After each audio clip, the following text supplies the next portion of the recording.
The game world in Albion is built of many maps. They all have the same resources, they all have pretty much the same mobs, and this has historical reasons. Albion was built by a very small team and it needed to grow really fast. My name's Jörg, I'm a creative director on Albion Online. As part of that, I'm actually took over the responsibility of building the game world and the level design mainly. So one of the things that we also got as a consistent feedback from the community after we started the beta was that the world doesn't feel alive. Too samey, too repetitive, not having enough variation.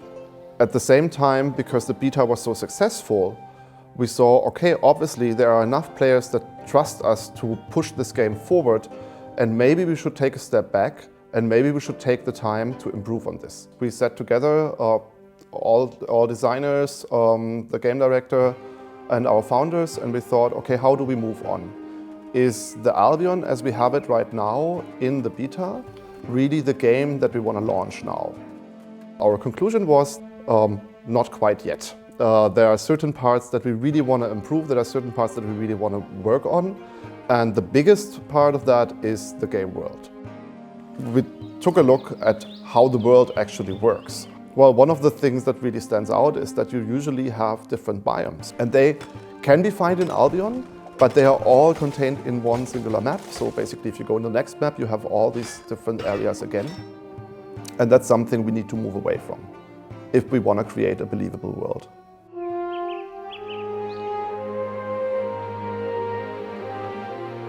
The most significant change is going to be the introduction of the biomes. Each biome will have its own flora and fauna, so it will have its own mobs and it will bring its own resources. So in the future, in the new world, you will find fiber not in every map, but mainly in swamp areas. Imagine there's a huge city in the mountains. So this city will have way more ore than a city, say, in the forest.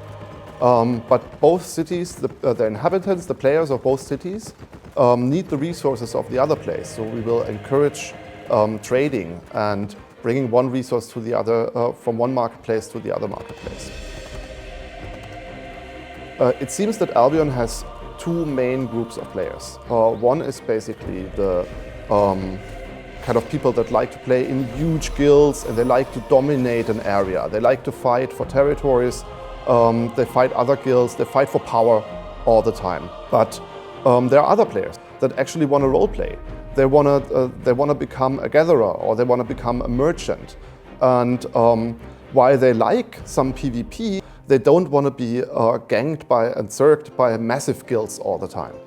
How can we build a world that caters to both types of players? And one of the ways we do that is basically reintroduce the lawless continent, the Outlands. These are the areas where the king's power is not strong enough to hold up any law. This is where the huge guilds can fight each other and struggle for power. And this is also the home of the most precious resources. And on the other hand, we have the royal continents. And the royal continents, there's still the king still has some power. So there is still a law in place. So if you want to become a murderer and if you kill other people, you can still do that, but you will have to face the consequences. If you do that too often, eventually the royal cities will not allow you to go back in.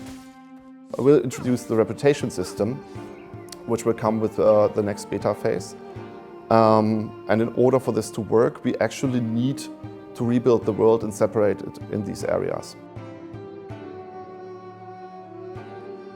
The team has grown a lot because actually creating this entire new world, which will be roughly double in size of what you know right now from Albion. We are now 3 times as many artists and 3 times as many level designers as we were at Summer Alpha. So we really got up to speed. But again, building this world entirely new is a huge challenge, and we're all very busy with that right now. My name is Koch and I'm art director for Albion Online. I create the visual feeling, the look and feel for the project. I create the inspiration for characters, for the world in general, and From there, we give it to a lot of artists to actually create the whole thing. For a very long time in the past, we were restricted to a very limited amount of zones, and suddenly we actually have the chance to explore a world which feels much more alive than in the past, where we were restricted to a very limited amount of different biomes. Right now, we can actually really step deeper into it. A swamp will look like a swamp, will feel like a swamp. You will actually explore nature, plants, animals. Here you can see how I'm working on an overpaint for the new biome, which is the steppes. Currently, I'm defining the color approach for 3 different danger zones, which is green, red and dead zones.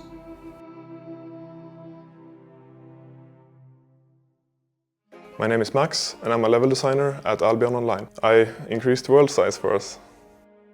What's important to me as a developer but also as a player is a map that changes. I want a world that lives. What makes the new world unique compared to the old one is that we have a lot of different biomes. We have tried to make more diversity by not having only diversify the world in low, medium and high in terms of PvP, but actually having different types of land. It means that we have different sets and different rules for different areas. It means that the world is more local. Different guilds can live in different biomes and have a special resource that they trade with other guilds. The difference now with the resource system is that resources have a way of spawning randomly, so if you know that they will spawn in a special way, they will do that maybe for a certain amount of time, but in the future they might be different. This means that your guild might learn how they spawn right now and benefit from this. The template system is essentially a system which allows us to build the world faster. We split it down in several parts and use these parts over and over, but we also have layers, which means that we can have more uniqueness in one template. For example, a template could be a forest, but you don't want the forest to always look the same. So in some versions you have a village, and in other versions you have a destroyed village, maybe you have ruins or even difference in gameplay such as monsters. Since the world of Albion is mainly a functional one, right? We have a player-driven economy. We need to make sure that everything works out. For example, that we do have enough wood on the continents and that we have enough resources that can cater to each other. So that means lots of planning. So first step is actually everybody sitting down and rebuilding the world. We did that first on paper. And really like shifting around biomes, shifting around cities, looking at the distances until we had something where we were quite happy with. And that kind of mandates how many maps we actually need to build and how many maps we need to build of each tier and of each biome.